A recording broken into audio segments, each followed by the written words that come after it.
Brother DCP T510W. Ituturo ko sa inyo mga ka-JJR paano mag nozzle check dito. Halimbawa walang PC, dito lang tayo sa menu. Paano mag test print para makita natin kung good ba yung printout pa niya o good quality pa. Yung wala pang may tama yung mga printout niya. Kaya ang gagawin natin mga ka-JJR, menu tayo, maintenance. Ngayon okay nyo yan. Ngayon ito yung quality check mga ka-JJR, okay nyo. Tapos pipili kayo dyan, ito check quality print. Yan yung nozzle check sa Epson. Kaya yan, test print tayo para makita natin. Start para makita natin kung may problema yung printout. Pagka may tama yung printout nya, yung nozzle check nya, yung test print nya, mag-cleaning tayo. Tuturo ko naman sa inyo paano mag-cleaning. Ayan mga ka-JJR, kung makikita niyo may problema yung color tsaka yung cyan tsaka yellow. Ayan. Kaya ang gagawin natin, mag cleaning tayo. Ayan mga ka-JJR ha.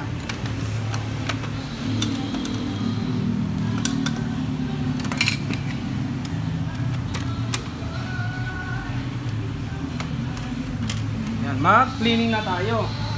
Para madali tayong exit natin, para mag normal siya ulit, pindutin natin ulit yung menu. Yan, kung makikita niyo maintenance mga ka-JJR, okay natin ulit. Tapos baba natin, dito tayo sa cleaning.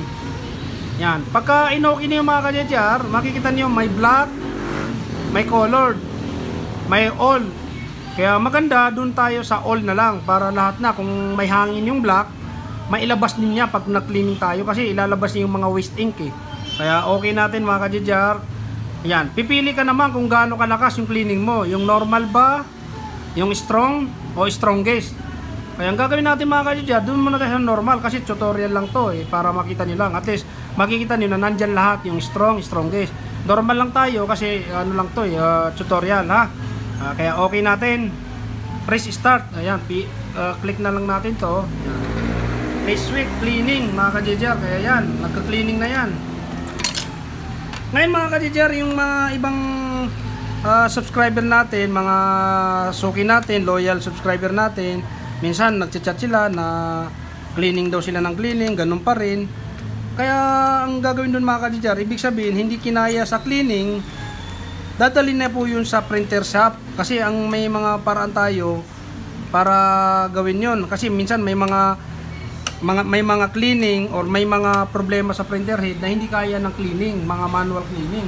Kailangan dyan ay mga binobomba, linilinis ng cleaning solution, yung printer head, para kasi sobrang tumigas yung ink nun eh, sobrang nagbara na yun.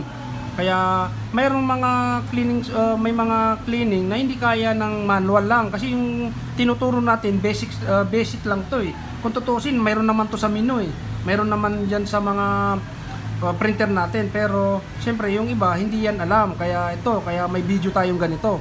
Kaya pagka talagang hindi kaya, nakailang cleaning na kayo, huwag niyo nang pilitin, dalhin na po sa mga malapit na printer repair dyan sa inyo. Kung malapit naman kayo dito sa lugar namin, dito sa may Salitran, Dasmariñas, dalhin nyo rito, pre-check up tayo. Kaya yun, hanggang dito na lang mga ka-JJR, para hindi umaba yung video natin. Ngayon, nagka-cleaning pa. Ngayon, yung sa inyo, test print nyo lang ulit. Kaya yun, maraming salamat. Huwag niyo pong kalimutan i-like o i-share mga ka-JJR. Malaking tulong yan sa YouTube channel natin. O kaya kung hindi ka naman nakapag-subscribe, mag-subscribe pa naman.